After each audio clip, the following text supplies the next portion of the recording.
Herstein's Abstract Algebra, 3rd edition, Chapter 2, Section 1, Problem 4. Prove that K, define an example 8, is an abelian group.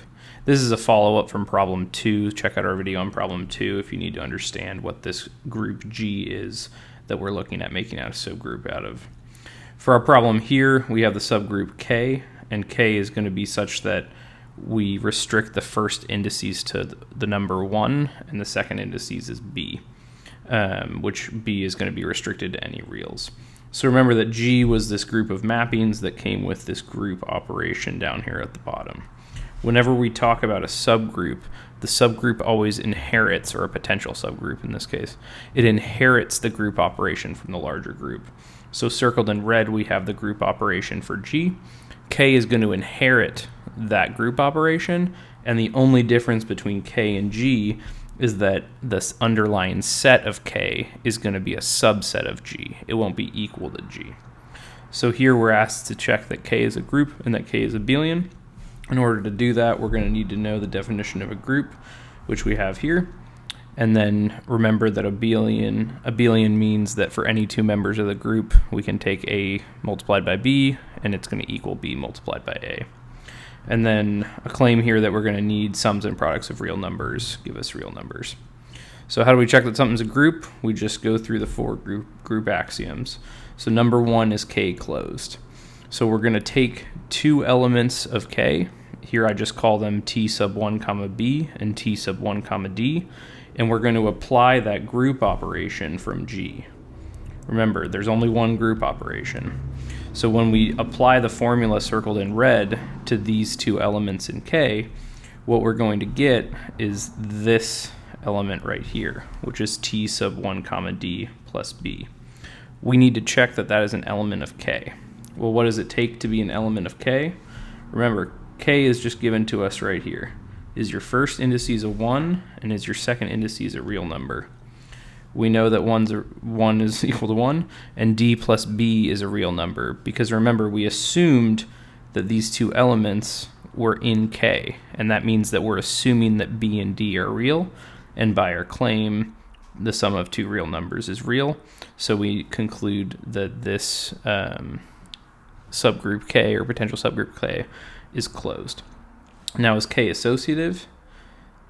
Notice that every element in K is an element in G, and we're using the same group operation as before. So we actually can just say, yes, we know this is associative. We know this equation here is associative because any three elements in G, when tested against this equation, it is an equality. So we don't have to worry about checking it for the elements of K because the elements of K belong to G. So we can skip number 2. Now what about number 3? Does K have an identity element? Well, we've seen in problem 2 and in problem 3 that the identity element of G, and in problem 3 we did it for H, is this element here, T sub 1 comma 0. Instead of checking these equations here, we don't need to do that because we know that holds for all elements in G. All we need to do is make sure that this T sub 1 comma 0 is an element of K, which it is. The first indices is 1 and the second indices is real. 0 is a real number, so we can skip number 3. Now number 4, does K satisfy the inverse condition? We definitely can't skip this step. K satisfying the inverse condition means that for any element in K, there's another element in K that can get us back to the identity. There's definitely ways that you could collect subgroups in G for any group G such that you didn't collect all the inverses. So we need to make sure that when we picked our subset to be the underlying set of K, that we did it in a smart way so that we always have the inverses. So it's a similar strategy on how we do this with a regular group. Now we're just doing it as a subgroup. We're going to take an element of K.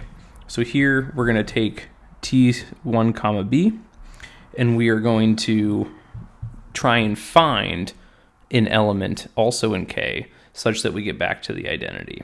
So think of T sub 1 comma B as a given element, like I give that to you, and you need to give me back T sub 1 comma D. How do we do this? Well, we just solve these equations, right? So we know what the identity element is. We have it from number 3. part 3. So we solve for what our identity element should be, and we find that it should be, we get this equation t sub 1 comma d plus b equals t sub 1 comma 0. So 1 has to equal 1 and d plus b has to equal 0. Ultimately, this gives us this equation.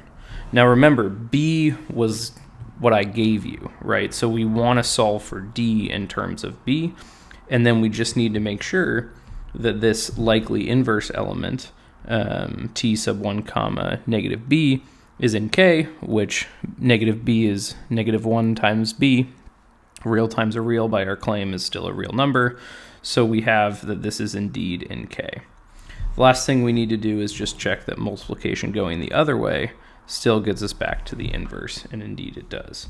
And reminder, this whole time we're using this equation on the left to execute the group operation, because the group operation from G is the group operation that K inherits. Now we can say that K is at least a group. The problem also asks us to make sure that it is a abelian group. All we have to do is verify this equation, pick any two elements. So I did t sub 1 comma b and t sub 1 comma d again, and indeed they are equal. And so we conclude that K is an abelian subgroup of G. Now, could we have done this a little bit smarter? Now that we've figured out the problem, we feel good about ourselves, what could we have done smarter? Well, if you notice, if we had checked the abelian condition first, then we wouldn't have needed to do this calculation in blue. If left and right multiplication are the same, well, all we did in blue was check the other side of multiplication. If you check abelian first, you can skip that. And the second part is how we skipped steps 2 and 3. That's what this lemma 2.3.1 is about. When you're working with this subgroup, you can always skip associativity because it holds for the bigger group. And when you're working with the subgroup like we did, you can skip your calculations with the identity element. You just need to make sure that the identity element is a part of the set. I hope you enjoyed this video. Make sure to like and subscribe so you don't miss out on future videos.